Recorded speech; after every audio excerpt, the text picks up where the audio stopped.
Today we're taking a look at 7 tips and tricks to get more out of your Blue by ADT system. So stay tuned.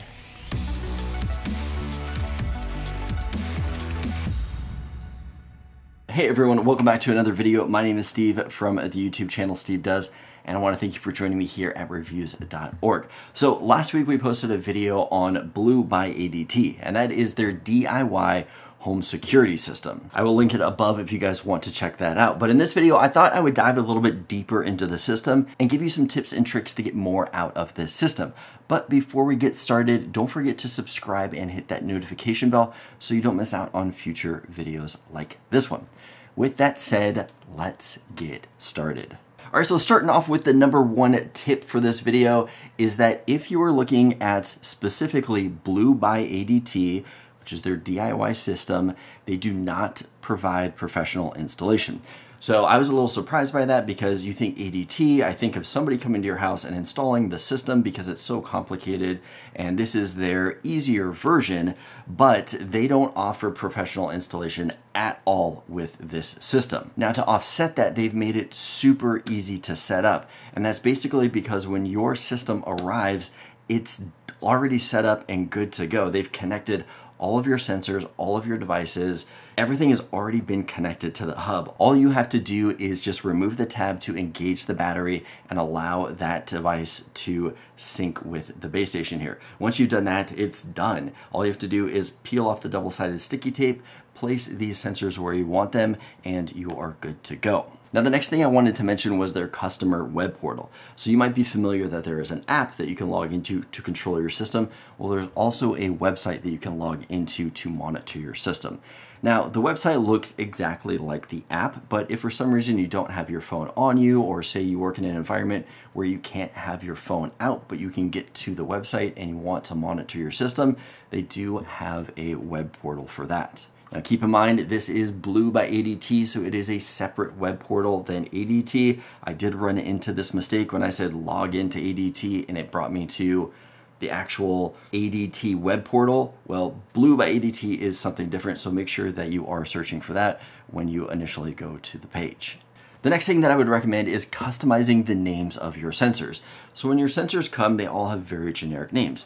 Door 1, door 2, door 3, window 1, 2, 36, 37, depending on how many sensors you have. Now this can get quite confusing when you start trying to automate things. If you're going into your automation and trying to create a smart home automation for, say, when door 2 opens or say window 20 opens, it made sense at the time that you set it up, but as time goes on, you don't remember which window was window 20, which door was number 2. It's nice to have custom names set up for each of these.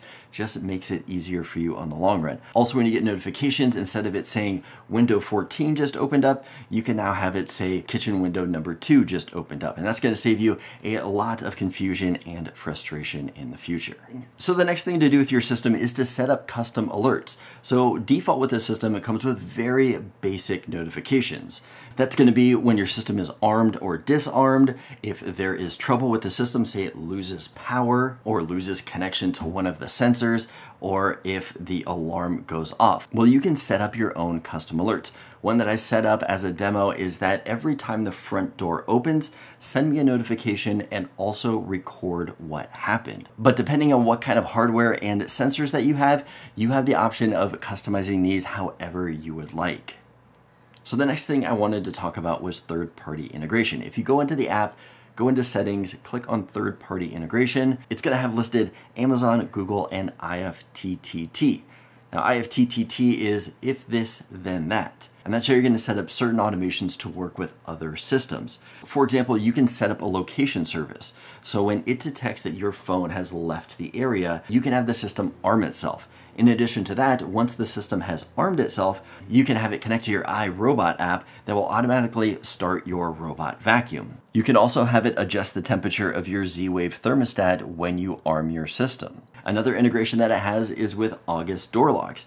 And that could be that once you have locked your August door lock, your system will also arm. There are a ton of different features that you can find in the IFTTT applet, so I would recommend you guys checking those out.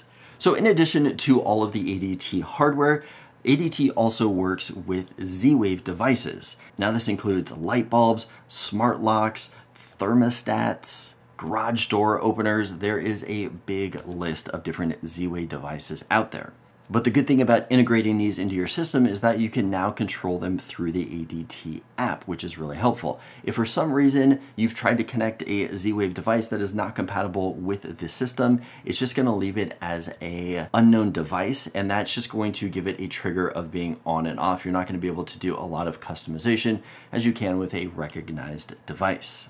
Now the final tip I wanted to talk about is home automation. Now incorporating all of these other Z-Wave devices into your system, thermostats, light bulbs, door locks, we can now automate this stuff into our ADT system. For example, when the alarm goes off, turn on all the lights in the house. You can also do things like when the front door opens and it's nighttime, turn on the porch lights. You can do the same thing for the backyard too. Now, as your smart home gets bigger and bigger and you bring in more and more devices, you can start having those devices communicate outside of necessarily your home security system. For example, if you have other security cameras other than the ADT ones, you can say when you have your Ring cameras detect motion to have your porch lights turn on, or adjust the thermostat in your house for certain times of day. There's a lot of things you can do with home automation, which I won't get into in this video. But what do you guys think of the tips that we went over in today's video? Which one was the most helpful for you? Also, if there's anything I'd left out, please leave a comment in the description below. I would love to know how you guys are using your systems. If you guys want to know more about Blue by ADT or any other smart home security system, check out the link below to reviews.org. If you guys want to see more from me, check out my channel, Steve Does, where I do a lot of smart home tech reviews and other cool tech items. If this video is helpful, give it a thumbs up. Let me know that you liked it. As always, I want to thank you guys for joining me here at reviews.org, and I will see you in the next video.